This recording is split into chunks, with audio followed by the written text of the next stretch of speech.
I'm back with a new chapter of Katt versus Dogg. But before I get to that, I wanted to show my students. Not all of them saw that I had started this, and then actually one of my students was helping me with it. But it is eventually going to say, thank you for being nice. So thank you for being nice to each other, even though we're not together right now. I'm getting there. It's my project right now. It's calming to do cross stitching, I've discovered.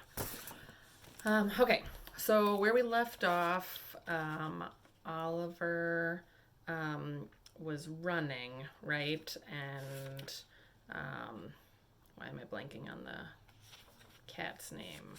Molly. Molly was like riding on him. There's the picture. And they were being chased by a mountain lion. And they were trying to Molly's plan was to get them near another predator. And I asked you to guess what predator you thought they might be racing towards or hoping to find. So let's see if you were correct.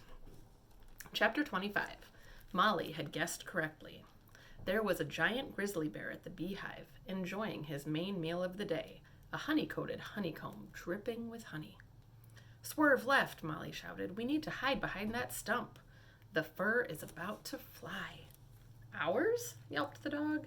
Nope, said Molly as she leapt off his back. But that mountain lion is about to meet its match, his sworn enemy. Molly and Oscar ducked down. The mountain lion raced into the clearing. The bear roared. The mountain lion slammed on its brakes and growled defensively. You're a bear? It snarled.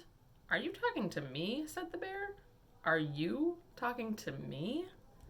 So sorry, said the mountain lion, sounding way too civilized for a wild beast. Forgive the intrusion. Are you still talking to me? The bear tossed its beehive aside.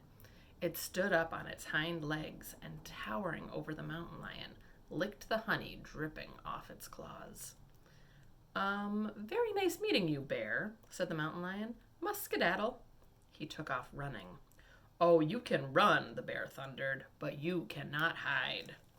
Molly and Oscar gave the two wild creatures time to chase each other out of the valley. When they were both sure the two ferocious beasts were gone, they came out of their hiding spot behind the stump. You are one clever cat, said Oscar. You knew that bee was heading to its hive, and there would be a bear there, too. Molly shrugged. I had a hunch. The dog wagged his tail. You're happy, right? How'd you guess? Never mind. We need to keep moving. Okay.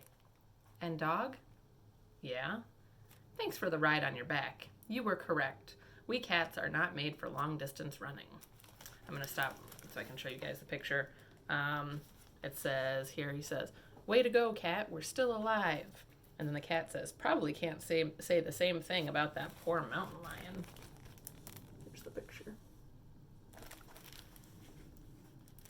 Okay, but you're excellent at being sneaky, also pouncing. True, and you're very good in a marathon. But you also knew that bears don't like mountain lions. I didn't know that. Stick with me, Oscar, said Molly. I know stuff, especially about sworn enemies. You mean like us? Precisely. The dog tilted his head sideways. You ever wonder why that is? Why, what is? Why do cats hate dogs? Molly shrugged. I guess for the same reason dogs hate cats. Now Oscar shrugged. We just do, I guess. We always have, and we probably always will. More of that instinct stuff. Molly nodded. It's just the way of the world. Come on, we need to keep moving. That mountain isn't going to walk to us. Nope, said Oscar. You want to ride on my back again? No, that's okay. I insist, said Oscar. And this time, could you give me a good scratch behind the ears? Maybe a little shoulder rub? No, Oscar, I am not going to be your personal masseuse.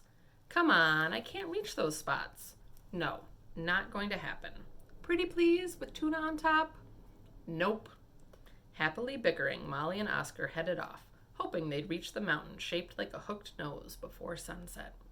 Or before they bumped into another wild predator, more interested in cats and dogs than honey or mountain lions. So that's the end of chapter 25. Let's think.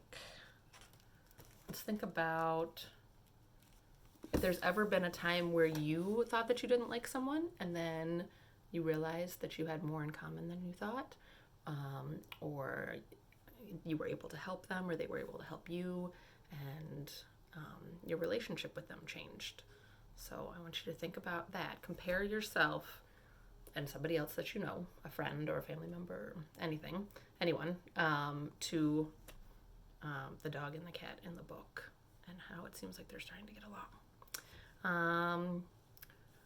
I miss you guys, those of you that I know. I mean, some people might be watching this that I don't know, in which case I hope you're doing well.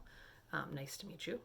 But 251, I hope you're hanging in there, and I'm going to post this on the big social distancing with kiddos Facebook group that I told your grown-ups to join.